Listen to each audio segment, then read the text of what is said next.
All right, all right, all right.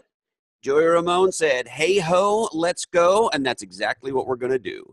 Welcome to another great episode of Legends and Losers. And man, is this one fun. The second we shot this one, the minute we hit end on the recorder, ever since then, I've been waiting for the day we could push send on this episode.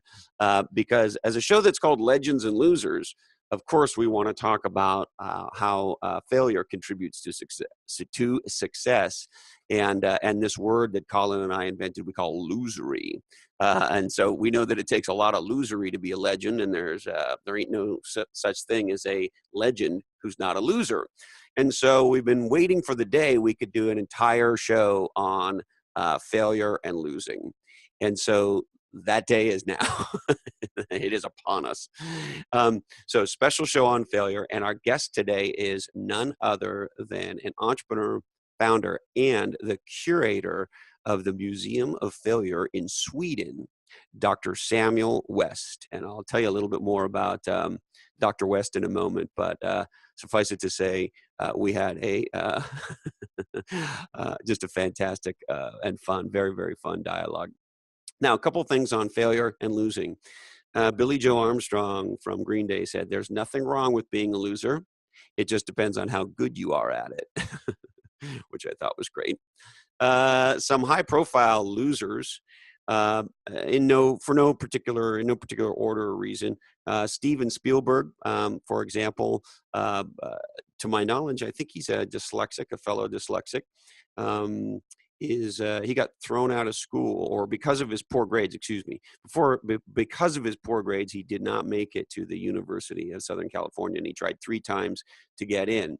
However, he became so successful later that in 1994, they gave him an honorary degree, and in 96, he became a trustee, and at which time he said, quote, "Since 1998, I've been trying to get into this, to be associated with this school," he joked. "Eventually, I had to buy my way in." And just for the record, he's directed 51 films, won 3 Oscars, and Forbes says he's worth in excess of $3 billion. But other than that, he's a loser. Another one of our favorite losers in the tech business is, of course, Steve Jobs. Today, everybody talks about him like everything he ever did was awesome and a success, and he's a legendary loser. And I mean that with love and respect, believe me. He may be the greatest category designer ever, certainly the greatest of the modern era. However, in the late 90s, he launched this company after he got thrown out of Apple called Next Computing. And when they launched the Next Computer in 1998, they got all these awards. Byte Magazine gave him the Excellent Product Award, and saying it was a truly innovative product. The Next Computer is worth every penny of its $6,500 price tag. And remember, that's in $1999. And Next only went on to sell 50,000 machines, and was pretty much considered a failure. However, as fate would have it, Next gets acquired by Apple. The CEO of Apple, Gil Amelio, was wise enough to understand, and I don't think he gets the credit for this. A lot of people make fun of him, and I myself have said maybe a few unlaudatory things about Gil Amelio and his time at Apple, but he figured out a way to get Steve Jobs back. So he bought Next and was able, at Next, they were at Apple, the Next technology got embedded in Apple, and brought Steve back and positioned Apple ultimately for Steve to do the things that he did. So another just fun example of how losery contributes to legendary. Another great example that I love is billionaire, category designer, innovator, and entrepreneur Sara Blakely, the founder of Spanx. And she said publicly many times that the secret to success is failure. She says that when she was growing up, her father would often ask her the same question at dinner time, quote, "What have you failed at this week?" Blakely recalled in an interview on CNBC's Squawk Box. She says, "My dad growing up encouraged me and my brother to fail. The gift he was giving me was that failure is not trying versus the outcome. It's really allowed me to be much freer in trying things and in spreading my wings in life. The fact that I never had taken a business class, had no training, didn't know how retail worked, she said, I wasn't intimidated as I should have been. Oh, I love it. I think she's awesome. And then a couple of fun losery facts for no particular reason. According to parenting.com, it takes babies approximately 1,000 hours of quote practice before they can actually pull themselves upright to the time they can walk. And so about 1,000 hours. And, I tried to find any data somewhere that would suggest how many times a baby fails in as she's learning to walk, and I couldn't find it. If you find it, fire off an email to blackhole@legendsandlosers.com. But I can't remember where I heard it. I heard it years ago as a kid, but somebody said, it doesn't matter how many times a baby falls down. Nobody says, hey, stop trying. You're a moron. This walking shit is not for you. um, and did you know that Michael Jordan was cut from his high school basketball team? And I like this. I don't know why this failure. I find this one funny, but I do. In 1999, the ladies' magazine Cosmopolitan launched a yogurt. It failed. It wasn't Greek yogurt, so they didn't get the category design right. Of course, the most visible disaster from the wave one of the internet, pets.com. They're probably the poster child. This one I love. Did you know that Ben Gay tried to come out with aspirin? Would you want to put a Ben Gay pill in your mouth of any kind? You can see why it didn't go anywhere. And that's probably the same reason why Lifesavers soda didn't go anywhere either. Now, our guest today, Dr. Samuel West, is a licensed clinical psychologist. He's a PhD in organizational psychology. And he is the founder and curator of the Museum of Failure, which is a collection of interesting innovations that turned out to be losers. The collection consists of over 70 failed products and services from all around the world and provides unique insight into the risky business of innovation. The other really cool thing that the Dr. West and his team offers is, and I guess museums are doing this, but I think it's really cool, is this concept of a pop-up experience. So if you're not in Sweden, or maybe you're doing a corporate event or a trade show or whatever it is, they can bring the Museum of Failure to you. And if you want to find them on the interweb, you can find them at museumoffailure.se. In the beautiful country of Sweden. Anyway, this is a fun dialogue. The doctor is great. He's interesting. He's engaging. And without any further blah blah from me, the legendary Dr. Samuel West. So, doctor, tell me about failure. Failure is awesome. It's the way we learn. It's the way failure is the reason we exist. Evolution is about failure and then adaptation. So without the sort of genetic variety that comes out of failure, we wouldn't exist. Evolution only exists because some of the failed sort of failures go on and develop. I think about some of those evolutionary failures, like who's the first cave person that has to eat some mushroom or some plant or whatever. And it's like, oh, well, Susie died when she ate that, so we probably shouldn't eat that, right? Like, how do you decide who gets to be the mushroom taster or whatever? Yeah, who wants to be the mushroom taster? I'll eat the red ones there. No, but the whole thing is we glorify success and we stigmatize failure, that where so you're supposed to be ashamed of failure, you're supposed to hide it, cover it up, disassociate yourself from it, and success is something we all want to identify with, and I get so fed up with the sort of the narrative of success, this I think it's a boring story because it's always the same story. Hi, I'm a guy. I'm in Silicon Valley. I got a computer. I got some friends. Somebody threw money at me, and then I created this new technology or this app or whatever.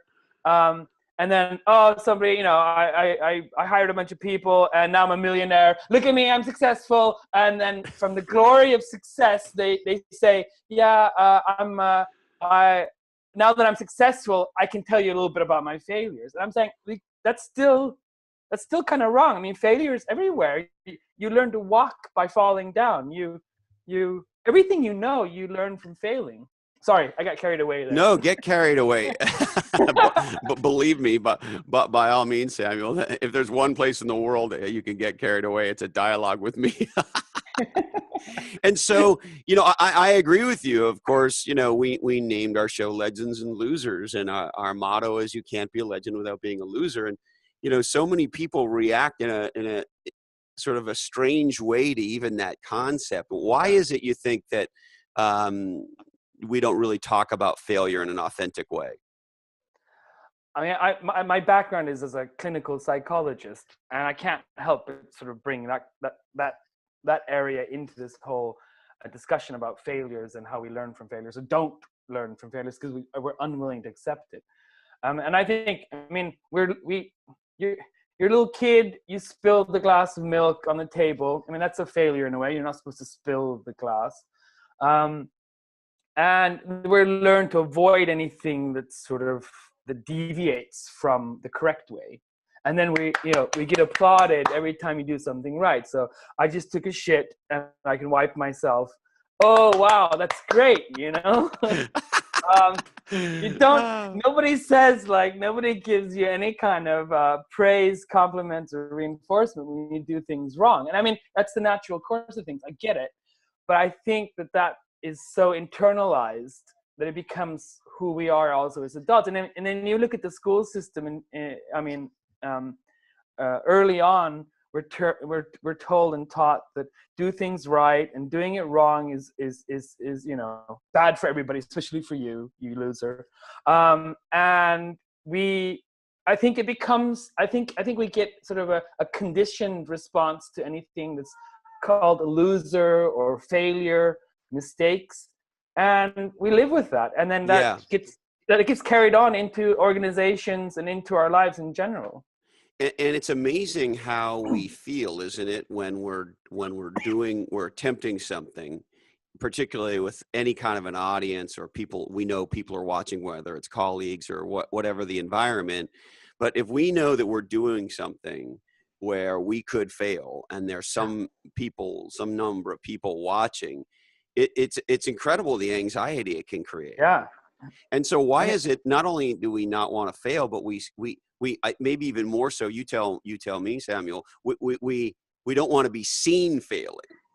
Yeah. It's like it rubs off. And failure seems to be this sort of contaminated material that nobody wants to get close to. Because if you're close to failure, if you hang around, my daughter keeps saying, oh, you can't, she gets taught in school, you can't fly with the eagles if you hang out with the pigeons. You know, yeah. And you must be the biggest loser in the world because you created a museum dedicated to failure, and so all you do is hang out with failure all day. Yeah, I'm obsessed with failure. No, but I mean, we and I see it. I've been working with this museum for about a year now, like full time, and I see it. I mean, so I researched innovation, did my PhD in organizational psychology.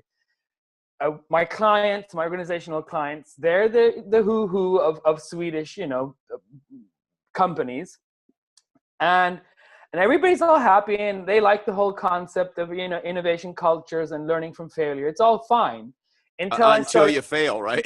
Then you're fired. Not there yet, but soon, because what happened, and this is because ties into what you said earlier.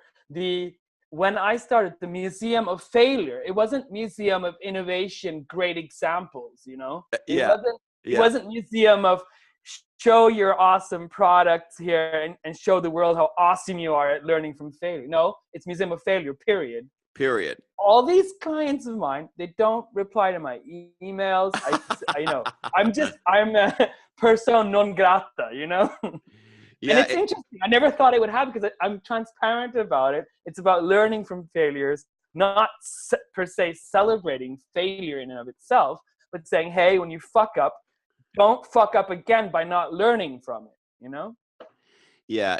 Now let's we're going to bounce around because it's very clear, Doctor, you and I can have a lot of fun together. So let's just talk for a second. Some of the, we'll call them innovations that you highlight in your amazing new museum. The one that maybe caught my attention right away was the Colgate Lasagna. Yeah. Can you tell me about the Colgate? What the fuck was that? Yeah. So it's actually more interesting than you probably can guess. The sorry, the Colgate Lasagna is in the brand sort of failed. There's a whole sort of line of literature on brand management and failed brand extensions, right? Yeah. So this is one of the classic iconic failures. This one's in a whole other world, right? I mean, it just on the surface sounds like, what were they thinking? How stoned do you have to be to think this exactly. is? You know what it reminds me a little of? I don't know if you remember that old movie Night Shift with Michael Keaton and right, where he's running around. He's the idea guy. He's got all the crazy ideas, and he's talking into the do you remember that? He's talking to the reporter, and he says, "Feed mayonnaise to tuna fish," right? And it sounds like one of those sort of crazy person ideas. Are like, oh, I know, Colgate and lasagna. Like, so. Tell me about that. Smoke something and yeah, exactly. I mean, so in the literature, and with anybody that deals with consulting or brand management in any way, knows about this story about Colgate in the early 80s. They launched a line of frozen dinners like Family Gourmet. Like TV, what we used to call TV dinners. TV dinners. In the 80s, that's what TV dinners. Yeah. And of course, this is a failed brand extension because people, you don't have to be a brand manager or especially bright to realize that people are going to associate anything you put the Colgate logotype on to like dental, like toothpaste, like dental floss, not good food. Anyway, so this is the only product in the museum that I don't have the original product or packaging. Okay. So my intern, so this is where it gets interesting. So, okay. So my intern, she made like a reconstruction of the Colgate frozen dinners. This is everywhere in the literature. So do you mean of the food itself or the box or both? The box. No. We don't know. We don't have the original. Yeah. We don't know. We don't even know if it was lasagna, right? Oh yeah, because we of course you can't store shit that long. No. You didn't. I mean, you didn't taste it, Doctor? I've tasted some other of this stuff in the museum. So she creates this reconstruction. It's part of the museum. Everything's good. Then the museum starts getting some media attention, and the lawyers from Colgate gave me a call. And they were not. Oh, this is great. This. Yeah. So what do they say to you, Doctor? First, I thought it was another media request, so I was all happy, like great PR. Yeah, come on, New York, talk to me. And then he was not happy, and he said that I'm calling from the Colgate Corporation, and quote, neither I or anyone else at Colgate has any memory of a Colgate frozen lasagna. Wow. So they denied they ever did. This is just like you do something stupid and then you just pretend it didn't happen. Pretend it didn't happen. And then I had to tell him, listen to the lasagna. It's everywhere. It's a reconstruction. If you notice the spelling of lasagna, it's spelled the Swedish lasagna. It's not even spelled right, Right. And he's like, I'm like, if you can prove to me that this never happened, that this is all an urban legend, if you can just argue that case, I will be happy to remove this from the museum. I haven't heard from them since. So you're putting it on them to prove that it didn't exist. Yeah, I mean, if they're a huge corporation, if it didn't exist, if somebody made this story up, they should have some kind of evidence to show that somebody just pulled it out of their hat. So based on your research, you're pretty confident this product actually did exist. Yeah, I didn't make it. I mean, I didn't make it up. But it just turned. Now there are some strange things that you folks participate in Sweden. And then tell us about a couple, some of the other fun ones that you like. I picked the first one, but what are some of your favorites, Samuel?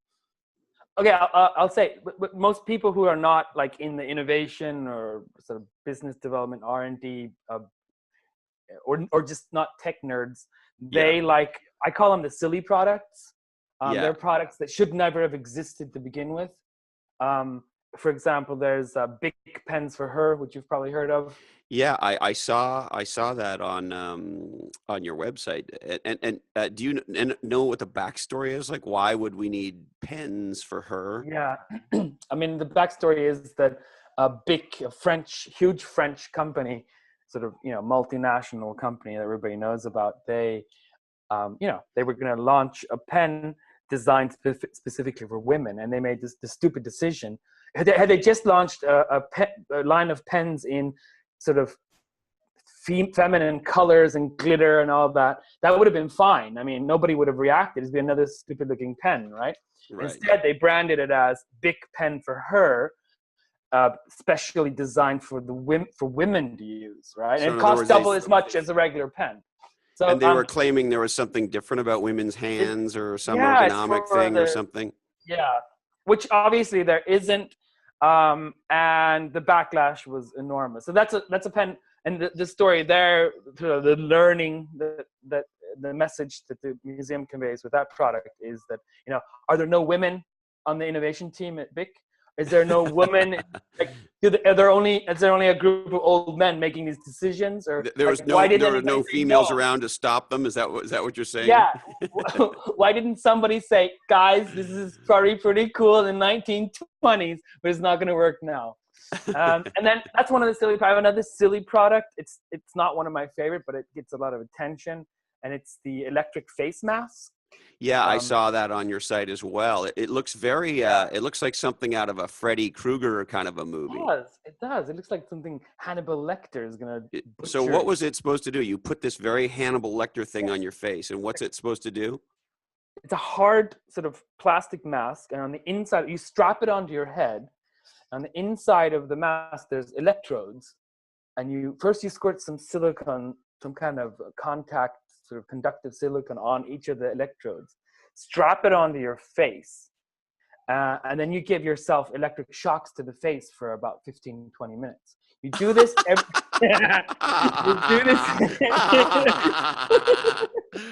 This sounds like the guys at Jackass got together and they're like, hey, let's take the shit that we do and make it a product and see if people will actually make some money out of it. Electrocute themselves in the face. Do they make one for your genitals too? Is there like a ball zapper too? Did we try to convince people to do that too? Well, I mean, you would probably. I mean, the whole thing here is if you're willing to shock your face. I mean, to be beautiful, you're willing to do anything. And I guess if you have better balls, you're willing to shock them as well. Maybe it's probably something maybe younger men might want to do, is to have prettier balls. Prettier balls. Maybe we can start a little company together. Shock your balls for better sex. I wonder if we could get shockyourballs.com. Buy it. Hurry. Buy it now. But how much, Doctor, can you sort of unpack the backstory behind some of these innovations? So who is the company in this electric shock face mask product? That's the background here. It was on the box. I've got on the original box, Linda Evans from the TV show Dynasty. She's on the box, and then it's like Rejuvenate. It's a made-up French name to sound all important.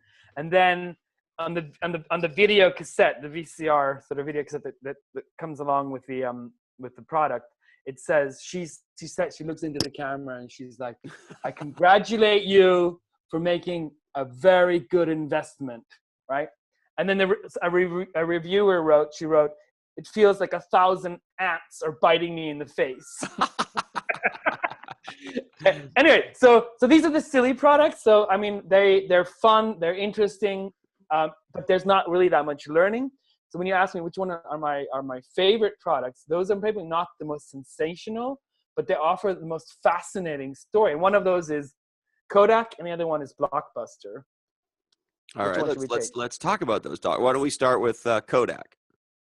So Kodak, awesome, like 160,000 people, Rochester, New York. It's like basically the parking lot outside Kodak was extra big because Kodak's staff, they made so much money, so everybody could afford a car, right? And it wouldn't be a stretch to say that for Upper New York State, it was a giant part of the economy, right? It's humongous. I mean, it was a very I remember successful company. I grew up in Canada.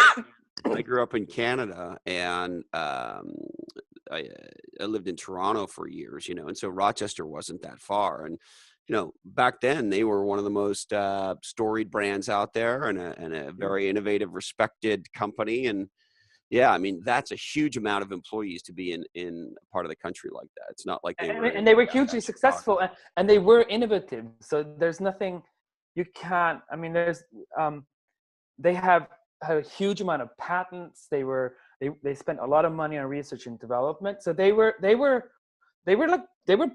good. They were like awesome, right?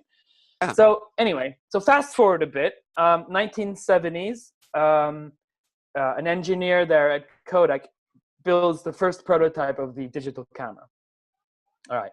So according to him, the management at Kodak, they see this prototype in the late 70s. This is a long time ago.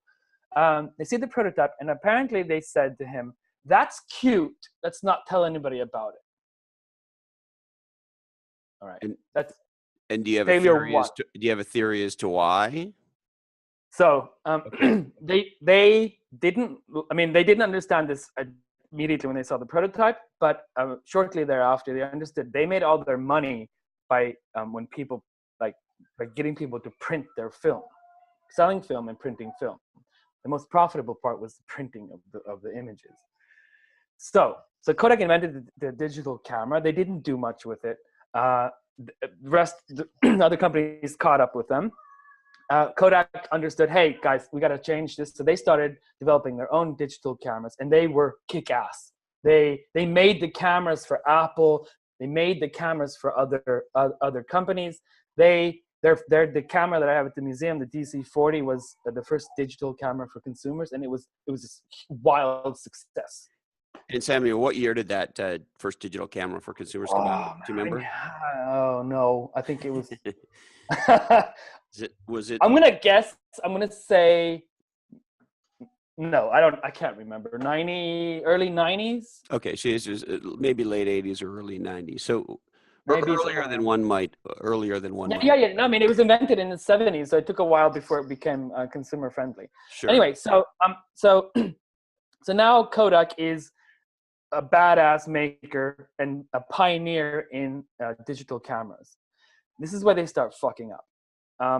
They were so stubborn about making money from printing images that everything they did there, when they sold the digital cameras, they sold them so that people could take the photos and print them out at home with their sort of film and ink. So their business model of printing images, they sort of dog-handedly, stubbornly refused to change that or adapt that. So what happened was they developed a service called oPhoto, which was an early version of Instagram. I remember oPhoto very well. Yeah, it was a great idea, and I think a lot of us, myself included, thought oPhoto was going to be a very serious category king, and for a while they were really emerging in that direction. It was 2001. They were like early on with it. Anyway, so that was like image sharing and with little messages. But Kodak, again, they said, how are we going to take O photo and make money? We're going to get people to print their images after using the image sharing service, right? So they're still sort of we're Still in funnel. a printing mindset. And remember, there Yeah. was a while, was it Photo the first one to do it? Maybe you can remind me, Samuel, but where you could have your photos sort of automatically sent to a local store, a Walmart or whatever, wherever you got your pictures developed. Right? Yeah, I think I can't be. I'm not. Yeah, I'm okay. I'm like 90% sure that O photo was the first one or one of the first ones. Yeah. Okay. That sounds right. I've had a couple of scotches since then, doctor, but but anyway, so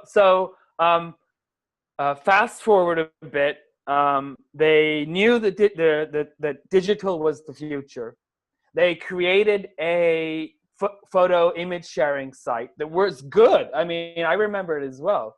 And what did they do? Well, they didn't change their business model, and now, I mean, people and cameras become more. They're cheaper. Everybody has them in their pocket. We don't print our images anymore. And 2012, Kodak goes bankrupt. And here's the killer, right? This is what actually is sad. The same year, some people have written the same week that Kodak went bankrupt, Instagram was sold to Facebook for $1 billion. I mean, it's right. Yeah, it's a fascinating story. And if you dig even deeper, it was a conflict between the different divisions within Kodak, where the film image, what do you call it when you print them? The processing, the image. The processing, the processing.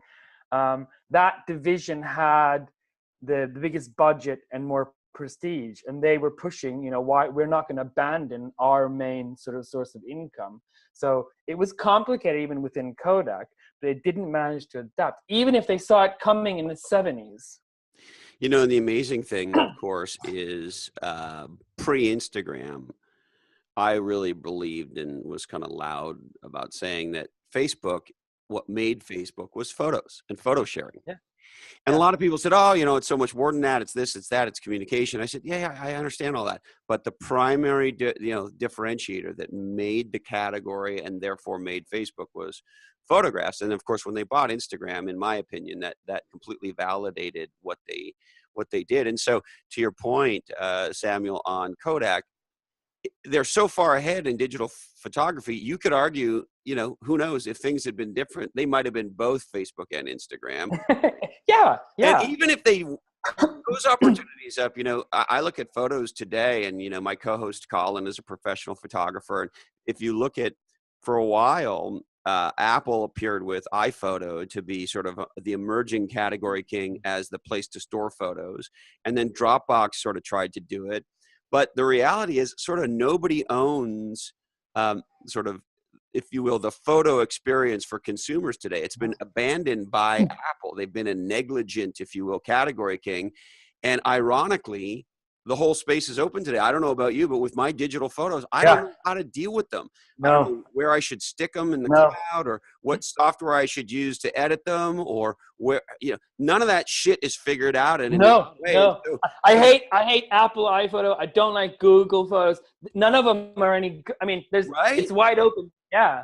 And so isn't it weird that photography is so popular, and it's the thing driving Facebook, it's the thing driving mobile phones. I have the new big iPhone, and it's $1,000 in America.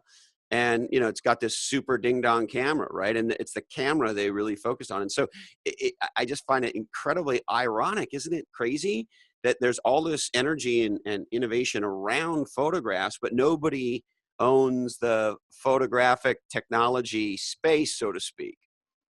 Yeah, it's fascinating. I mean, and what do you think we can learn from that, Doctor, where it's sort of, they invent it, for fuck's sakes, and yet they still can't create the category and monetize the opportunity and be the leader in the next generation? And they fucking invent it. How is that possible? Yeah. I've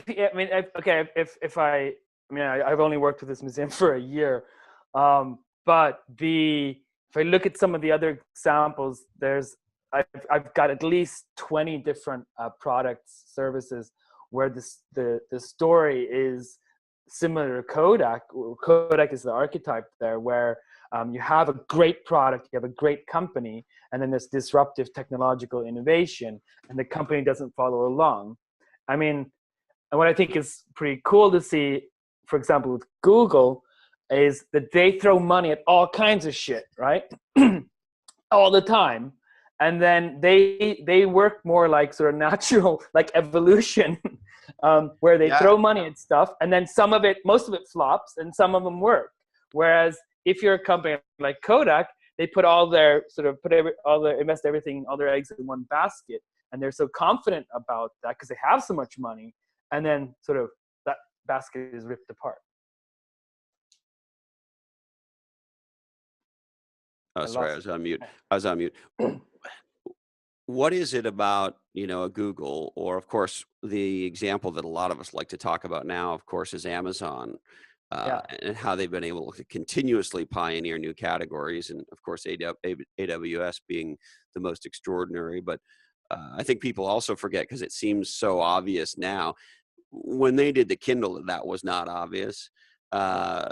We have a Legends and Losers with John Rossman, who is the guy who started the marketplace business at Amazon, which I believe is about half their commerce business today. And look, nobody, I don't give a shit what anybody says, right? Nobody can authentically say that back then they knew any of that was going to happen. And so what is it, do you think, that's the difference that makes the difference between these companies that continue to pioneer new categories and products and make it all work? And especially these companies who are doing innovative things like the Kodak archetype, and yet can't play it forward. Yeah, if you look at Amazon, if there's anybody who would get like an honorary, anybody I want to have a beer with, it would be Bezos. I love everything when he talks about failure, learning from failure. He means it. So the Fire phone was a huge fuck up, right? And he's like, it was a press release, or it was a letter to shareholders. He's like, people, if you think the Fire phone was a failure, you haven't seen anything yet. Like, there's more failure coming, know? Right. Expensive failure too, right? Expensive ones, and every time we grow and we get bigger, have more money, we have to take more expensive risks.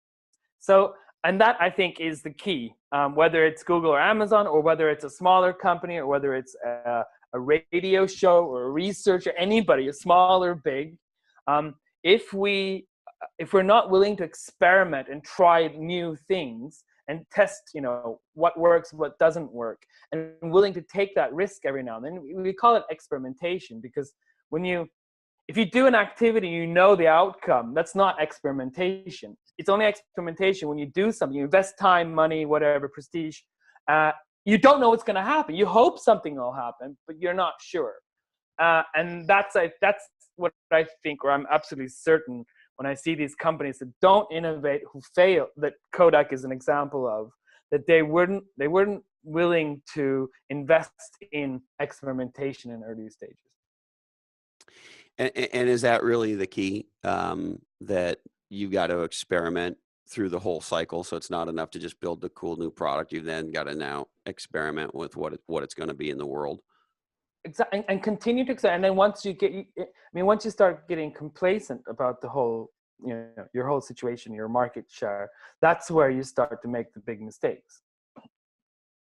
If you think so, the thing that's interesting about this is, I once heard it said that what we know makes very little difference. Right? Because most of us know, for example, how to get in better shape. Most of us want to be a little healthier than we are, right? Yeah. And we don't need more information about nutrition or exercise or any of that, right? We need to just fucking eat better and do what we know we need to do. And for the most part, that's what we need to do. We don't need to take another course or a class or read another fucking book or any of that. And so my point is, even though most of us know what to do, we don't do it. And so it's interesting that what we know doesn't seem to make much of a difference. And so what you're sharing about some of these stories, a lot of companies know they should innovate, know they should take risks, know they should try to pioneer new categories, and yet they fucking don't. Yeah, they don't. So yes, we know it, but as someone who studies failure, how come we know what there is to do, but we don't do it? Yeah. Okay, this is going to be a rant, and it's going to be theoretically complex. Are you ready? I'm ready, doctor. I'll strap my app in. Hold on. Let me have a pull on my drink here. Okay, I'll take some deep breaths here and get started. So, my chakras are aligned. My prana is flowing. All right. Okay. Now I've built up the suspense. I'm going to disappoint you here. So, there's James March, giant within organizational psychology. Anyway, he's like is the god of organizational psychology. Serious dude. He's not. Doesn't seem like a fun guy, but serious dude. And he writes that his theory of organizations is that they're built on what he calls the technology of rationality. So in organizations, everything you do, any activity you take, is always valued in terms of to what extent it helps you reach your objectives, right? So it doesn't matter what you do in an organization. It can be good stuff, bad stuff, stupid stuff, whatever. It's only sort of valuable if it, in most cases, helps the bottom line, right? So, and also your value, you said something like, I'm trying to paraphrase maybe, but your value is a function of. Yeah. So every activity within the organization, the appraisal or the value of that activity is always in terms of to what extent it helps you reach your objectives. Okay, so you do a perception that your activity is contributing in a meaningful way to whatever the outcomes are that matter to the organization. Yeah. So if I say to you, I need $10 million to market this shit, to do some advertising, and by us investing these $10 million, we'll make $100 million. Then you, as the CEO, say, yeah, that sounds like a great idea. Let's do that. So you do A, and you do A and B, and you expect C to happen. So it's logic, it's rational, right? So you predict things like, if we invest in this, if we do this, take this course of action, then the predicted outcome is X, and that's what we want. So that's the rationality. So that's what is the basis for all organizations. It's the name organization, the word organization sort of tells you that's what it's all built around. And the people who are good at predicting, good at basing their actions on rationality, they're the ones who get climb up the corporate ladder, right? The people whose work is believed to be most correlated with the outcomes that matter. Absolutely. Yes, that makes total sense. So what James March says, this might be a dead end right here. That's okay. We can chase zebras down rabbit holes. So what James March says, which I think is just awesome, and I think he gets way too little credit for this, and that is, he says that wrote that organizations also need to complement that technology of rationality with what he calls the technology of foolishness. I love that term, technology of foolishness. Yeah. So he says that's the opposite. I'm not sure I know what that is, but I think no. I like it too. I read a lot, and I don't quite know what it is. A lot of foolishness going on in my life.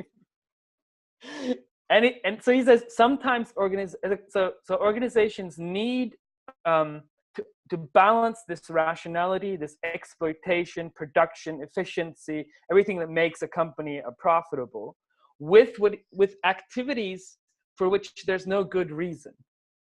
So sometimes you need to do something. He writes that sometimes organizations need to do something for no good reason whatsoever. What he actually means here, and writes about, it's about exploration and experimentation, and that is this why companies like Facebook have like a carpentry, whatever fuck room, and they're on. I don't know if have you been to Facebook by chance, Doctor? No, but I've read about it. Yeah. They have this. It feels like it really feels like fucking Disney World to me, right? Yeah. You're walking around this street that feels like a made up street in Disneyland. It's very, very, to me, it's very weird. I know people are stoked and I know they're trying to do a great thing for their employees, but it's a little creepy to me. But anyway, yeah, there's another aspect of that. one of the things I remember on my tour of Facebook is they have this like carpentry room or something. And I said to the gal who was giving me and my friends a tour, I said, what's this?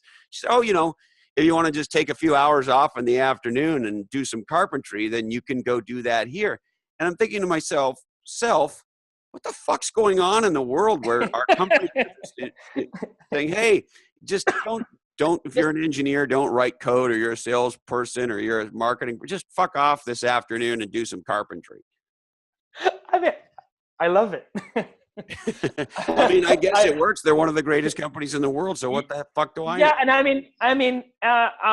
and if you're looking if you want an innovative work climate, and you want that sort of exploration and experimentation to happen, you have to give your employees that freedom, and you have to give them a sort of sanctioned time space to not be productive, right? So, and by going and screwing around in the carpentry room, you're not goofing off is good. Goofing off is good. That's what this technology of foolishness is. I wish you could have told my teachers that in school. I might have had a chance. I'll write you a letter from the psychologist. Yes, yeah. I was examined by a clinical psychologist, and I've judged him. It's okay. He learns more from play and fucking around than he does from listening to you, your teacher. It's actually pretty accurate for me. I do learn more from play and fucking around. Isn't that funny? It looks, this is a digression, but when I started writing my book with my co-authors, I had two partners, and we brought in a professional writer named Kevin Maney, and he's a best-selling author, Newsweek, USA Today, an amazing guy, right? Anyway, when we first started collaborating on the book, so it's, four guys trying to write a book, and we wrote it at my house here in Santa Cruz, and we would get together and we would, brainstorm or talk or whatever it was for 3 or 4 hours. And then we would fuck off. We'd get on our cruiser bikes and go check the surf, and maybe we would surf or, or maybe we'd start drinking beer at 4 o'clock, or, we did a lot of fucking around. Yeah. And Kevin says in the beginning, he thought like, how the hell are we ever going to write? We're trying to write a book for HarperCollins, and you guys are fucking around. You want to surfing and drinking IPAs at 4 o'clock in the afternoon and all this. And then he says it dawns on him fairly shortly into the process, like, oh, wait a minute, this is a great way to write a book because we're having fun. Absolutely. I mean, great example. I'm convinced, and there's plenty of theoretical basis for this, that if we don't, and this is what companies have such a hard time dealing with when it comes to innovation, is they think that you can take innovation and structuralize it and sort of rationalize it. And Facebook, like you said, with the carpentry room, they seem to get it. Yeah, you have to give your employees a reason to just do something where you can't immediately predict the outcome of. The other thing I'd be curious to get your feedback on, Samuel, is we recently had Eric Yuan, the founder of Zoom Communications, on Legends and Losers. And they're one of the fastest growing companies in Silicon Valley. They're growing, north of 200% a year. And, obviously we're shooting Legends and Losers on Zoom right now. And the thing that Eric talks about on the show, to the point where I'm constantly asking myself, where did this fucking guy come from? He keeps using the word happiness. And he says, well, happy engineers write good code. Yes. So we need to make our engineers happy. And happy salespeople are happy to go talk to customers, and they make customers happy. And marketing people who are happy do happy marketing that makes our customers happy and want to buy our product, et cetera, et cetera, et cetera. Yeah. And for a meaningful conversation, and what I said to him was, if you were the owner of the greatest lawn mowing business in my town of Santa Cruz, this would be an awesome conversation. And I would think, wow, this guy who runs a 15 or 20 person lawn mowing business, who centered his company on happiness, isn't that cute? Isn't that great? And you'd go, and that was it, right? But this is the CEO of a $1 billion company that's one of the fastest growing companies in Silicon Valley. And so what is it about sort of our inability to create an environment of fun, of play, of happiness? Like, why does that persist when now we're starting to see the evidence that, hey, to quote Eric, happy engineers write good code? Yeah. My thesis was actually about the name of my thesis was playing at work, how play facilitates creativity in organizations. So playfulness is the sort of the magic sort of common denominator amongst high performing innovative teams. And that playfulness is, you can't have a playfulness without the happiness. I wouldn't say Right. it's the same thing, but that but play, attitude, play leads to like after play. you can't have play without, they're not synonymous, but they're sort of the same, made of the same materials. And if you can't, companies can't go in and say, now you're going to be happy, God damn it. You will be happy or we will beat the shit out of you. I think exactly. that might be United Airlines' new tagline. Can you believe those fucking guys? So great. Unbelievable. I wish God, my museum was bigger. I would have United Airlines there. Yeah. You need to, Doctor, you need to get a plane in your museum. I hope they paid that guy like $100 million. Sorry. Okay. So,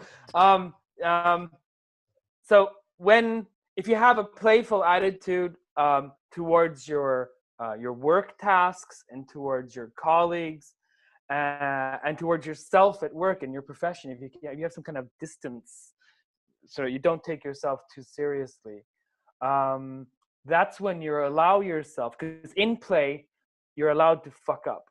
So if we're playing and I don't win the game, it's okay, because they're made up points, Yeah. And if during a playful a playful approach, if I'm doing this conversation, this podcast with you, and I have my frame of mind is, don't fuck up, Sam, don't fuck up. A lot of people are listening. Be smart. Get your message. You have a whole message with this museum. Make sure you get the message through. Your PR people told you. Yeah, what your fucking you gotta get this shit in there. Silicon Valley, man. So if I had that attitude towards this, it would not be fun. This would be a pain in the ass. So the playful approach is, okay, we're going to do something, and you can approach it with that sort of attitude of, I'm going to do this and make it, try to enjoy the process and try to have a good time with you. And it makes it more interesting for both me and you, and hopefully for anybody listening. I think it's the same. I'm having a good time. and I think it's the same approach with anything you do. Any job, it doesn't have to be sort of intellectual knowledge worker jobs. It can be any kind of job you do. You can always choose, how do you want to approach this? Do you want to do it pissed off, angry, or do you want to do this with a playful, happy approach? And of course, the environment and the CEO's attitudes, everything comes to play here. But it's also our choice how we want to do things. It's interesting that as you're talking, I'm thinking about the experience of learning to surf. So I live in a surf town, and I learned to surf late in life, and it was hard for me. And I let the play in it get away from me.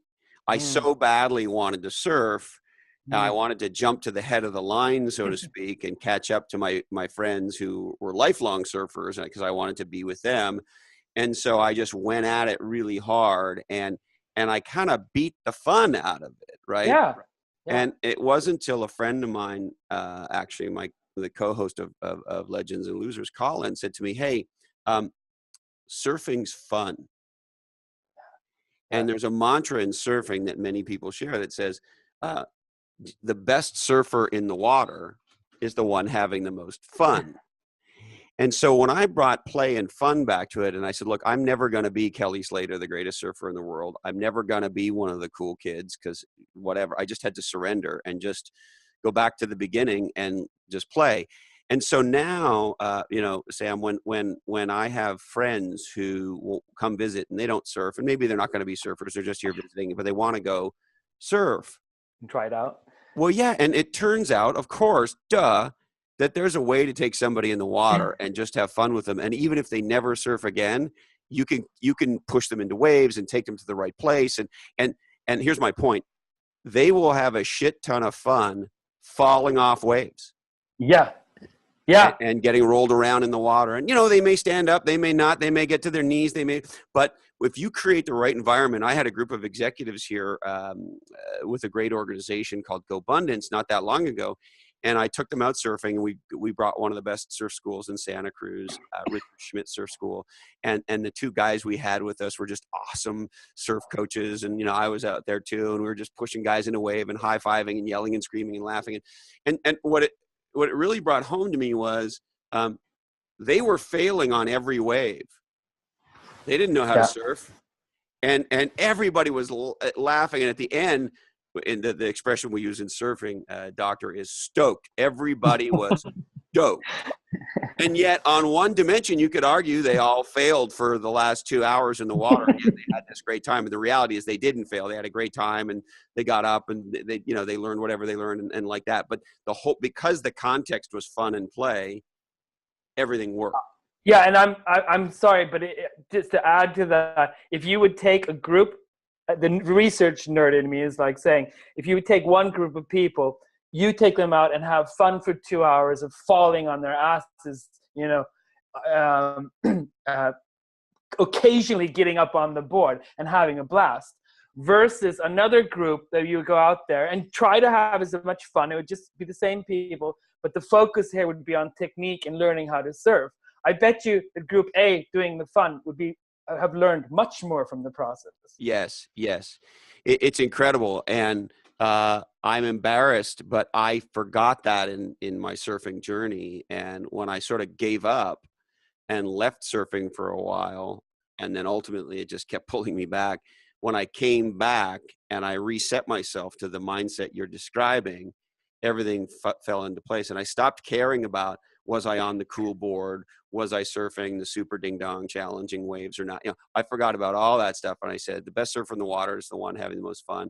The truth is, it's a privilege for me just to paddle out into the Pacific Ocean in the beauty of the environment. And I reset myself. It's like I may or may not ever catch up to my friends who've been surfing their whole life, but that's not what it's about, right? It doesn't matter. But it's funny how we fall into those traps, either in our personal life or in business. Absolutely. So do you have any insight for us, doctor, on how we can, if you will, not fall into that trap, to keep play and fun at the center so that we can learn and fail? I think, can I ignore your question and tell a story? Yeah, fuck yeah. It might answer the question. There's this. We can chase any zebra down any rabbit hole you want. No, it'll answer your question maybe. So there's this sea snail. It's actually a slug or some kind of sea cucumber, right? When it's young, it swims around in the ocean, exploring its environment and trying out new foods and stuff. So it's all tiny, swimming around. It has this brain, and it uses the brain to sort of avoid danger and test new foods and stuff, environments. Anyway, so this is what's weird about it. So as it grows up, it attaches itself, as it becomes an adult, it attaches itself permanently like a barnacle sort of to something. And then it depends on the ocean currents to bring it food. And this is where it starts getting crazy, because right then and there, this sea slug or snail eats its own brain. So don't break me up. Don't stop me here. So he eats his own brain. Why? Because his brain is not necessary anymore.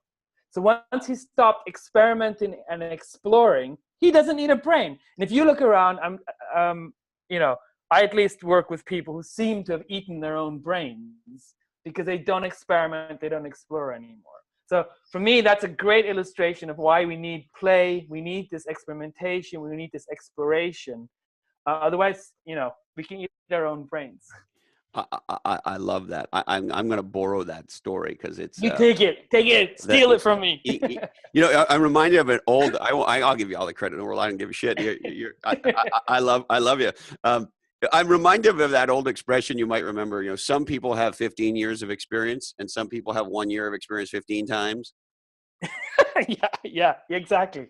And you know, I often wonder if we have traded comfort for aliveness. Because many of the things that we do, whether it's professionally or personally, that bring us aliveness are things that make us uncomfortable. Right? Whether it's physically uncomfortable, you're you know, trying to run a marathon, or I like to do a lot of backcountry sports, and you can get into some spooky situations. I'm also a martial artist, and you know, multiple times a week, I know what it's like to have somebody standing in front of me trying to smash me in the face. And you know, and so it is interesting. We seem to have confused comfort and safety with aliveness somehow. Am I on a tangent here? Yeah, no. I mean, okay, you're on a tangent if the theme is learning from failure, but I see a connection there with what we talked about early on here in the program, and that is that we do so much to avoid failure, and it's about avoiding. This is the psych stuff coming up here, but there's a term called emotional avoidance, where the memories, the inner sort of images, feelings, anything that's associated with something uncomfortable is something we avoid, just like we avoid pain or anything else that's uncomfortable. And the reason we as individuals and the reason organizations have a hard time learning from failure is because of an emotional avoidance. They would rather not deal with it. They'd rather focus on something more fun, like the next big thing, or you know, something to distract us from that sort of emotional discomfort. So I would like to say that yes, if we would just be willing to deal with it, I'm not saying failure should be fun and entertaining, although at the museum it is, then if we can deal with that emotional discomfort and be willing to sort of handle that, then we could actually learn from our failures rather than just, you know, ignore them. But as children, there's many things that we fail at consistently that are games that are fun, right? I mean, if I use martial arts as an example, I mean, you're failing all the time. We had a U.S. Olympian, judo Olympian, Colton Brown on Legends and Losers. And he said, look, I lose all day, every day in practice. That's all I do. And when I lose, it's humiliating. Some other guy flips me on the ground and maybe hurts me. But, you know, he's dominating me and I look like a complete loser, and it's humiliating and it's physically, you know, hurts. And like it's in a physical combat with another human being, for that human being to dominate or beat you is one of the most humiliating ways possible to lose. And he does that all day, every day. And so I guess my point is, if we know that losing is what makes us winners, right? And it's, you know, there's a great new book, I don't know if you've heard it, called Win or Learn. And it's written by a guy named John Kavanagh, and he's Conor McGregor, the UFC fighter's coach. Okay. And so we all know that this is how we learn. And we all know that if we create the right learning environment that is fun, then we can fail and learn and have it be fun. And yet, you know, for some reason we don't. And so where's the breakthrough for that if we want to really embrace failure as the learning mechanism that it is? Yeah, I wish I had a great answer for you. In some ways, I mean, now I'm obsessed with innovation failures and basically failures in general. And so obviously, you know, I see it everywhere. I see good cases of this everywhere and interesting information. But I think at least, okay, I hope that there's a change happening in our attitudes towards failure. That it's okay. It's not just me that's fed up with being force-fed success and the value of success at the expense of failure. And my daughter, she's 16. I caught her stealing. I have these stickers in my work bag that I printed for the museum. You know, the little badges you put on Oh, yeah. And they're not cool. They just say Museum of Failure. It looks like a I've seen them in some of your photos online. Yeah, it's nothing special. I have 1,000 of them, you know, and then I have some in my bag just for the hell of it. And I caught her stealing them from my bag, and I was like, "What the fuck? What are you doing?" You know? And she's like, "Well, me and my friends love this. Like, you know what? Everything I do as her, 40 plus dad is nerdy and stupid and, failure. And the fact that she's stealing these stickers and her friends, they take the stickers and they put them on the back on their iPhone case, and on their computers, because they are like, yeah, no, failure is cool." I'm too old to be cool, but the fact that she and her 16-year-old friends there in high school embrace failure, I'm not going to pretend to understand how. I think it's quite liberating that they're willing to put stickers of failure on, identify themselves with it, which you and I, when we were 16 years old, we would never do that. We were too cool for that. Yeah. I think there might be a change happening. I don't know, but I can sense it. There might be a change happening with us and with organizations, that maybe failure is going to be cool again. Not embracing failure as sort of glorifying it, but saying it's okay to fail if we learn from it. Well, and one of the things, Doctor, I moved to Silicon Valley about 20 years ago, and one of the main attractions to me was exactly this, that there was an ecosystem that got created here that was predicated on exactly this dialogue. And the cool thing about it was the ecosystem not only was set up around this context, but also was able to structure itself such that when you fail, it actually is very much okay. We had legendary venture capitalist Paul Martino on Legends and Losers a little while ago, and he shared this story that he shared with his about his dad, where one of the venture capitalists who was on his board when he was an entrepreneur, who essentially fired him as the CEO of the company. When he left that company and decided he wanted to be a venture capitalist, several weeks later, he's meeting with the guy who fired him because he's a potential partner of Paul's new venture capital firm. And he's explaining this to his dad. Paul grew up in Pennsylvania, and his dad's going, "The fuck are you doing? This asshole fired you a few weeks ago. And now you're in a meeting with them." Yeah. And Paul is explaining with glee, like, "No, Dad, that's what makes it cool. Yeah, I was pissed off at him last week, but I kind of was failing as a CEO, and I sort of understood why he needed to fire me. But just because he fired me in this thing doesn't mean he's not going to work with me on this other thing." And so it's a complete mind fuck, right? Yeah. I mean, it's beautiful. I mean, that's what everybody, there's a lot of myths about Silicon Valley, and most of them are not true.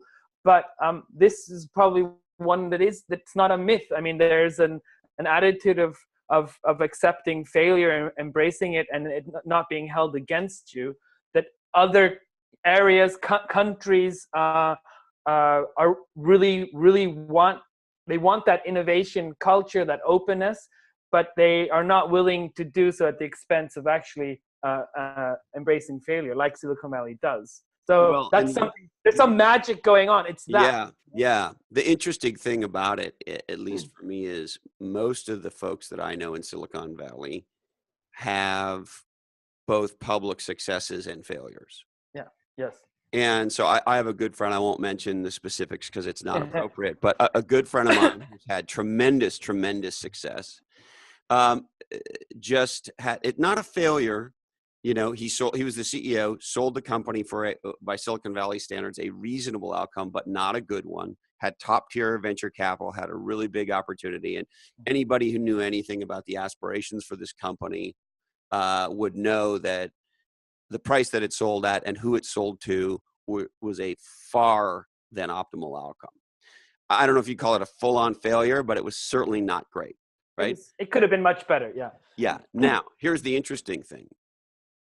All of the venture capitalists on the board of that company, they understand all this. Yeah. So they are all fighting, maybe a bit of a strong word, but pursuing this friend of mine for other opportunities in their portfolios. And so here's a guy that is coming right out of, I don't know, failure might be a little strong, but you can see there from here, right? And all of the people virtually involved with that company are trying to place him in another company. And because everybody understands that, quote unquote, given the circumstances, this friend of mine actually did a great job because he pulled defeat out of and sort of got at least a somewhat of a victory and people's money back and all that kind of shit. And so my point is, it's an interesting thing where, 1 week you essentially have a failure, but then the same, next week after that, people are pursuing you for a new opportunity. It's beautiful. I think there's one risk with this whole glorification of Silicon Valley, is that it's not a case of just being glorifying failure for its own sake. I mean, there's an acceptance when you do partake in risky projects that they very likely will fail. So it's not just like not giving a fuck, not doing your best. There's a difference between incompetence and failure, and then just trying a big risky project and it going to hell. Yes, and I think, there's a risk also when other whether it's countries or areas, everybody's sort of worshiping Silicon Valley, and if they say, oh, it's okay to fail, let's fail more, let's fail often. Yeah, you got to take the whole package. You can't, right? You can't just sort of pick and choose.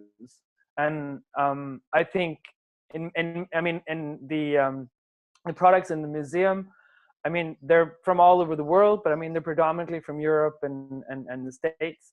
And what's fascinating, there's even these big companies who have the experience, they have the knowledge, they have the resources. Even they fail, they fuck up when they try new things, and I think it liberates us, as individuals or small companies. Say, like, if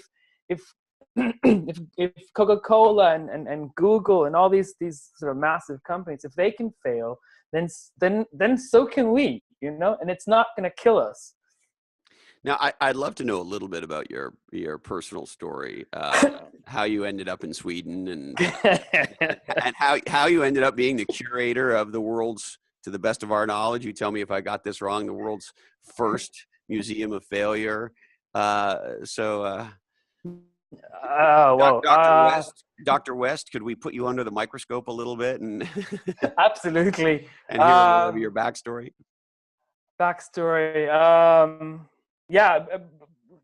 Went to high school in Sacramento, outside of Sacramento.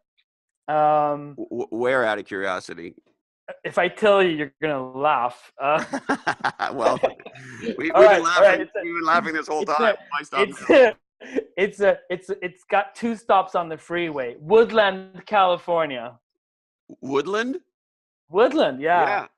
I know. Oh, really? How do you know about Woodland? Well, so I used to live in Tahoe. Okay. Right, and so I was back and forth. I've done that Highway 80 drive. I can do it in my sleep. So Woodland, California, got tired of California. My mother's Icelandic, so I dropped out of high school and moved to Iceland. Okay, wait a minute. So you're in Woodland, California, going to high school. Yeah. And you decide, fuck this, I'm going to Iceland? Yeah, basically. At what age? I was 17. Isn't that interesting? And so what does your mom say when you say, hey, Mom, I'm leaving high school and I'm going? she's like, it's not okay, but since you're going to Iceland, it's okay. If you've been going to Portugal or something, Yeah, maybe. no, not okay, not okay. Moved to Iceland, you know, brush up on my Icelandic, and just worked there. Met a Swedish girl, got married, moved back to Is it true California. there's no resisting a Swedish woman? Is that true? That's true. That's Because I've spent a reasonable amount of time in Stockholm, and you know, I don't want to say anything inappropriate, but holy shit, a man could be very distracted. And I haven't, you know, been all around the country, but suffice it to say, as my father would say, there's some very cheerful ladies in Sweden. Let me put it that way. Yes, and there's some very cheerful ladies in Sweden. Yeah, Um, my father has a great way of putting things, you know, and he'll say, "Oh, and then you just understand what he means. it's You like, know, oh, well, you know, he'll be describing some gal, and he'll say, oh, well, let me she say was it a this very happy. She way. was a very happy girl. Yeah. When she walks in the room, everybody's cheered up. That's Especially him. yeah.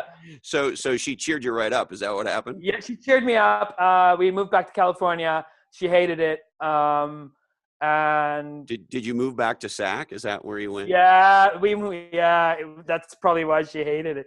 And then moved to Sweden, and then Sweden was good for me because I remember when I first moved to Sweden, couldn't speak any Swedish. I didn't have any education, and then they And this said, is probably a completely stupid question, but Icelandic and Swedish, does it help at all that you knew one to get to the yeah, I could roll my R's. That's what I could yeah, do.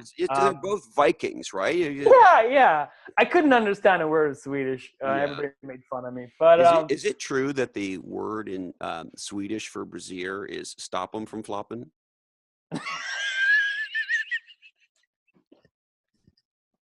no, where did you get that from? You know, I don't know where I heard that joke, but it's one of my favorites. I've never heard that before. Oh, fuck yeah! Yeah! Now you got a good Swedish joke. It's not even Swedish. I know, but it's fucking funny. Stop them from That's flopping. great. That's great. You know, I'm gonna tell that version of the joke, and I'm gonna say, is it true that in Germany that a brassiere is called? Hey, if it works, if you think it works equally well or better in Germany, then have at it. It's all yours. It's open. It's open source. Oh, thank you. And so you fell in love with this beautiful, wonderful Swedish woman who was cheerful, and she couldn't hack it in SAC. No, It's also hard to tear a woman away from her family and nest. Yeah. I have found, having tried to do it a couple times in my life. Yeah, no, it's not. It was easier for me to adapt to Sweden. Yeah. And then Sweden's like nice. It's a socialist country. It was great. I came here without anything, and they're like, so do you want to go to school? I'm like, yeah. So what do you want to be? I'll be a doctor. You don't have the grades. I'm like, okay, psychologist. Okay, cool. Get paid for 5 years. You can't be a medical doc, become a psychologist. Is that? Yeah, I didn't have. I was too bad at math. I was a high school dropout, so I didn't have the grades to get into any school in the States. I didn't even have a high school diploma. And then I come to Sweden, and they're like, yeah, I take some basic courses at adult school for half a year, and then university, and it's free, and you even get paid for it. Wait a minute. They pay you to go to college in Sweden? You get the student loans. Part of the student loans are you don't have to pay them back, so they're actually not that we want to have a political discussion, but in the United States, of course, in the last election, Bernie Sanders was saying college should be free. It should be free. And in Sweden, it is. Of course, it should be free. It's ridiculous that you have to pay for it, and that people who can't afford it can't go to school. That's just retarded. It is interesting. Last March, the Wall Street Journal wrote a story. People who listen to Legends and Losers have heard me tell this 1,000 times, but I think it's still important. The headline of the story said, "The Crisis in American Entrepreneurship." And the story goes on to quote Brookings Institute and MIT research that said that more companies in the U.S. die every week than are founded, and that the millennials are on track to be the least entrepreneurial in American history. And one of the factors they said was that the cost of post-secondary education is so high in the United States that young people, when they get out of college today, have so much debt that their willingness to be entrepreneurial is seriously diminished because they got to pay back these massive loans. Oh, that's really sad. That's really sad because I mean, we think of when you think of you said we couldn't be political here, so no. I just think it's retarded that it's absolutely ridiculous that a rich country doesn't give their citizens health care and education. I can't comprehend it. I think it's really sad.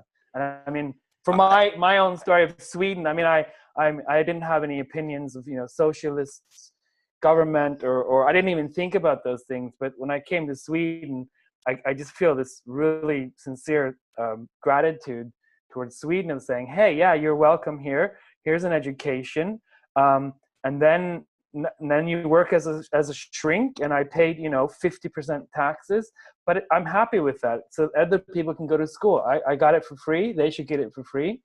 I think it's great. It doesn't. I don't have as much money as I would have had I been, Mr. Dr. Samuel West in the States. Absolutely not. I make shitty money here in Sweden, but I got everything I need. I don't need anything else. And I just think it. Yeah. But you're also an entrepreneur, right? I mean, the museum is, for all practical purposes, a startup. Yeah. And so as far as being in debt and taking risk, yes. So you're an entrepreneur in a socialist country. So maybe unpack that one a little bit. I don't know where to go. More than that, Sweden. I mean, it's quite nice. It's quite good to be an entrepreneur in a socialist country because you have this sort of basic sort of security net or safety net. Where I mean, if I let's say I just completely fuck up here on this museum and nothing, it just flops completely, and I lose all my savings and everything goes to hell. Worst case scenario, I'm still gonna have my kids are still gonna go to school. I'll still get the medical care I need, and more likely than not, I'll get unemployment benefits of some sort. So the only downside is your beautiful Swedish wife is going to be really pissed off at you for blowing the nest egg. She's already pissed off at me. So hey Sam, I also want to touch on, you do this very cool thing, and I'd love to hear more about it. You do these things you call pop-ups, where you sort of take the museum on the road, so to speak, right? And kind of a workshop-y education pop-up. So what can you tell me about that? It sounds really cool. Yeah, so the pop-up is so I've been doing workshops and lectures or talks for I don't know, at least 10-15 years, and it's always the same format. It's like we got some dude who comes up and has some slides to show and says some stuff that gets people to think, and then he leaves the stage and everybody claps. It's sort of the same format all the time. And if you do a workshop, it's about 2 hours, and you give people some stuff to do, and it's basically the same shit, but it takes a longer time.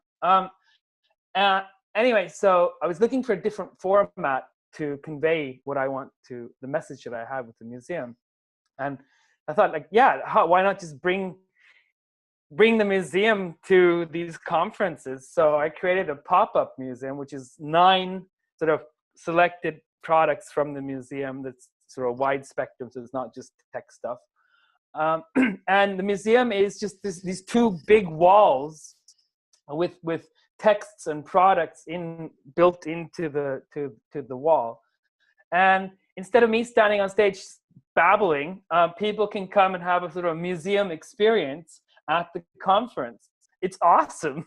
It's a pain in the ass for me because it's so cool. It's so much fun. It's so much more fun to go in, get a sticker on your collar there, come in, participate for whether it's 10 minutes or 30 minutes, looking at the stuff, learning from, now I know why Blockbuster went to hell, and now I know why Harley Davidson perfume doesn't work. And then you get this experience, and then you leave it, and then you go on and go do your seminars and your workshops and stuff. It's a refreshing sort of pause from standard conference talk event type thing. And I've been to a lot of conferences and still do a little bit of speaking and all that sort of shit. I don't remember seeing this. Is this a new category that exists that you're a new, are you the first pop-up museum to go to trade shows and conferences and the like? I think I am because it's kind of difficult to sell. Well, they don't understand how much of a pain in the ass this pop-up is. So when I say, yeah, it costs $9,000 per day, and if you want it for 2 days, we can negotiate the price. Like, yeah, we need staff. It's a pain in the ass. hey, it's a fucking museum we're installing. Yeah, right? It's a fucking museum. You pay some of your speakers more than that. Like, this is stupid, you know? So some people get it. Some conference event coordinators, they don't get it. I think it's kind of funny because I don't really care if they buy it or not. I think it's fun. I enjoy it, but I'm not desperate. So if somebody's like, oh, but we just want to have it as a fun thing, I'm like, if you want a fun thing, get somebody that juggles stuff, or get a stripper or something, you know? They're cheaper. Who doesn't like jugglers and strippers? I mean, come on. Exactly. Now, if you could get a juggling stripper, there's got to be one of those. Maybe we could go to work on that. I'd pay money for that. Exactly. Wouldn't we all? Now, the pop-up is cool. And yeah, haven't actually thought of it the way you said now. Is it a new category? Yeah, I mean. Well, I think certainly you're a new category museum, right? You're the world's only failure museum. And Yes. you may very well be the first pop-up museum of any kind. I don't know. It's the first one that I've heard of. And I've, like I said, I've been to a lot of events, not as many as I used to go to, but it's very innovative. And Thank you. And hopefully the pop-up won't end up in the museum. That's one of my nightmares. The whole sort of meta failure of That the museum's in the museum. I'm thinking like the Museum of Failure is going to be on the exhibit. Yeah, no, that's what I'm saying. Yeah, You're right. And this is one of the things I get asked, like, is there any common denominator amongst the products? Like, can you give me some sort of single general knowledge about insight when it comes to product innovation failure? There's actually no answer to that one because they're all unique. But if I can see one trend, it's that when a product or service is overhyped, like really hyped up media or by advertising or both, and then reality doesn't meet that expectation, there's a high risk of failure. And so I've gotten a lot of attention for this museum, like much more than I had anticipated, and it's hyped up, and it does keep me up at night. Like how, it's going to be as awesome as I can make it, but are people going to say, "Oh wow, this was cool, but I thought it was going to be more," or are people is it going to live up to the hype? That's a bit of a concern. Yeah. Well, I love that you're concerned, Doctor. And look, here's what I could tell. Abso-fucking-lutely. Oh. And I'll just share with you a quick story. So at this stage of the game, Legends and Losers is about 3.5. I don't think we're even 4 months old yet. And we launched on a Thursday. And on the Tuesday before we launched, I think we were launching with 3 or 4 shows or something like that. And on the Tuesday night before we launched, there wasn't enough scotch and pot in Santa Cruz to get me off the ceiling. I mean, I was shitting. I was terrified. I was panicked. And Doctor, I am not somebody who fucking gets panicked, right? and just like you are with the museum, I felt like I was really putting myself out there. And of course, here we are, barely 4 months later, and I can't imagine my life without it. And so I can see that passion coming from you. Nobody is talking about this the way you are. Nobody's shining the light on it. Certainly nobody has the sense of humor around failure that you bring, and you have a boy-like playfulness about this topic that others could find very confronting. And so, and I think the pop-up thing is a very innovative idea. So Cool. I would tell you to hold fast. I think you got a Okay. legendary idea. So you're telling me, like, stop having diarrhea, like, it's gonna be okay. Just fucking go for it and hold fast no matter what. And I know you feel exposed. Awesome. And Thank you. but, and is there anything else, Dr. West, before we kick out of this one? Come to the museum in Sweden. Can I do my PR now? Yeah, sure. Tell us. Where right. are you? You're in Stoppen from Floppen, Sweden. I'm glad you reminded me of that one. Yeah, so, that's a suburb. Is that a suburb of Stockholm? Where is Come on, it's my PR time now. Okay. Go. Tell us what you want to tell us. Okay, now I forgot. So it's Helsingborg, southern Sweden, about less than an hour from Copenhagen. That's the museum. Opens June 7th, and the pop-up is a commercial product. So just book it and pay for it. And I gotta believe there's huge demand in Silicon Valley for your pop-up. I hope so. I'd love to come back. Yeah, well, it would be great. And when you're planning your next visit, please, I'll let you know for sure. Please let me know, Doctor. We have to spend some time together in person because this is. You can teach me to surf. Oh, I'd love to teach you to surf. Absolutely, we'll have a ton of fun falling off the board together. Sounds great. All right. Anything else before we kick out of this wave? No, this has been really fun. It's a pleasure talking to you. Well, Samuel, thank you so much. I absolutely love what you're doing. It's inspiring. It's funny. It's fun. It's playful. And it's, what can I say? It's legendary. And I really appreciate you being with us today. Thank you very much. Be legendary, my friend. All right. There it is. Our dialogue and celebration of failure. May you continue to fail early and often. If you like this episode, please check out number 5 with technology industry icon Bob Evans. He's far from a failure, and he shares a lot of how losing contributes to becoming legendary. The other thing I'm reminded about, in our dialogue with Kevin Maney, you'll forgive me for forgetting which episode it was on, but the co-author of Play Bigger, he made a comment, and I'll paraphrase the comment, but I thought it was really powerful that you never know when something goes down in your life, even if you think it's good or it's bad at the time, and you think it's clear that it's one or the other. You never know until it plays out over time. That is to say, something you think is bad may actually turn out to be something really good, or vice versa. And so I thought that was also an interesting insight that plays into today. All right, I will be on tour with NetSuite, the Next Ready Business Tour. To get dates and a request and invitation, go to legendsandlosers.com and click on the menu for NetSuite Tour. Current dates are scheduled for San Diego, August 24th, Toronto, September 19th. New York, September 20th, hopefully with a special guest appearance from Kevin Maney, if I can entice him with a cocktail. September 20th, New York. September 26th, Denver. The beautiful San Francisco, California, October 25th. And the very, very sexy Miami, November the 9th. Also, I have to shout out and say hello, a deep, heartfelt hi to, hello. Well, maybe a little bit of that too. That'll come later.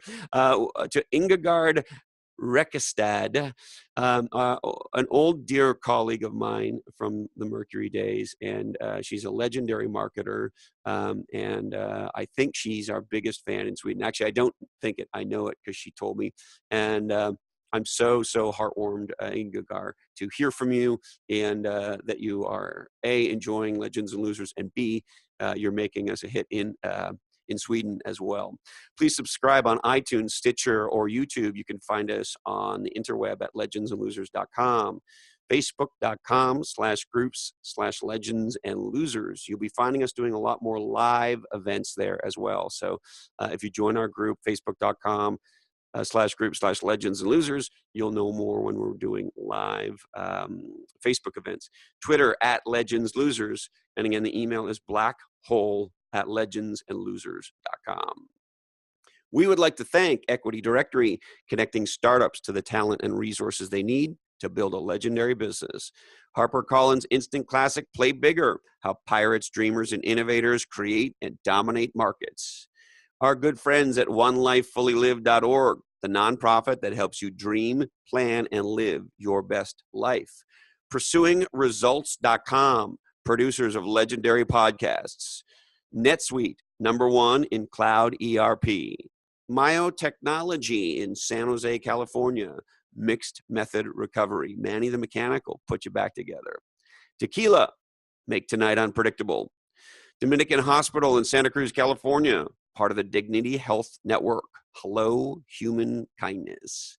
Entrepreneur on Fire, the legendary podcast with John Lee Dumas. Kiva.org, loans that change lives. Trade-offs, why some things catch on and others don't. The bestseller from the legendary Kevin Maney. Fathom, marketing that accelerates revenue at fathomdelivers.com. And the bestseller, One Mission, How Leaders Build a Team of Teams, the amazing new book from our friend and guest, Navy SEAL Chris Fussell.